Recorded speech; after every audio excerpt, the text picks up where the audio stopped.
So I have a daughter. What would be the first hygiene I should teach her? No soap! If we haven't learned that lesson yet, it is no soap on the vulva. Spread the word. Yes, tell your friends. No soap. And how do you teach a kid to wipe properly, and the importance of not sleeping in the same underwear, or like that, teaching a kid? How do you teach a kid? The basics, vulva 101.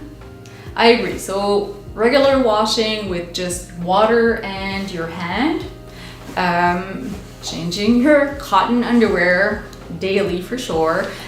You were talking about sleeping. If you can sleep with no underwear on, that's probably your best option. If you can't sleep with no underwear on, then cotton underwear is the best. No tight clothing, or as little as possible. No synthetic fabrics, or as little as possible. What about leaving your hair? Oh, the hair down there. The hair down there is there for your protection. It's there for a reason. There's no medical indication to remove the hair down there. If you want to remove it, you can shorten it, like trim it down, there's no reason, there's no medical indication to remove the hair down there. What else? If you have wet clothing, like if after you go to the gym, or if you're in a wet bathing suit, I would definitely change right away. Don't stay in wet clothing.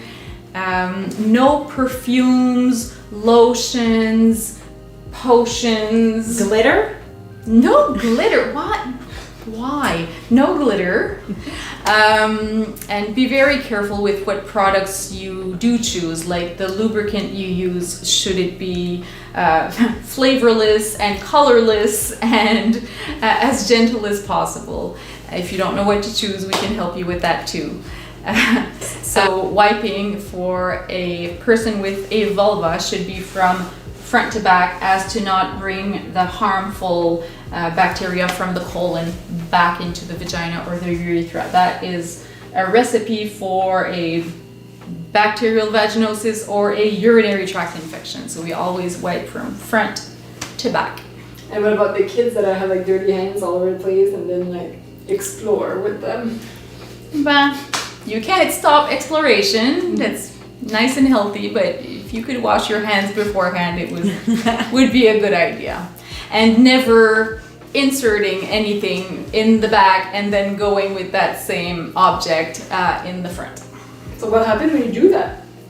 It puts you at risk for infections. So we have in our vagina normal bacteria that keeps us healthy, that keeps us balanced. There are bacteria that are used to acidity, and when you get into the bad bacteria, then you unbalance your pH from your vagina, and then that's when you risk infections. And that's also like we talked about, like having extra secretions or being moist. Ooh. It's something like if you, like one of the reasons where you can have excess, like you always have to rule out that there's not like an object that stayed in there, so like a tampon or a menstrual cup. But if I have just like a little bit of discharge on my panty, could I have forgotten a tampon? What would that look like? What would that feel like? Usually you won't feel it because the tampon is like, obviously if you don't know that you have a tampon, you don't have a string coming out, so you just don't know that it's there, you don't feel it, it's way in the back of the vagina. But would there be other signs? More discharge, it can be clear, it can be yellow, it could be green, like the discharge, the color, like we just don't know, and then a lot of odor. Oh, so not just your normal discharge, this would be extremely smelly.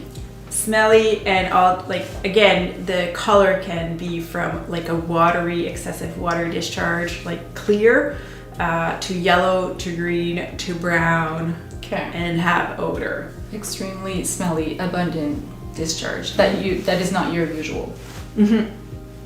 Noted. And what about hygiene after sex? Should we like What would you? Run to the bathroom and have a pee. Absolutely. Every single time, no excuses.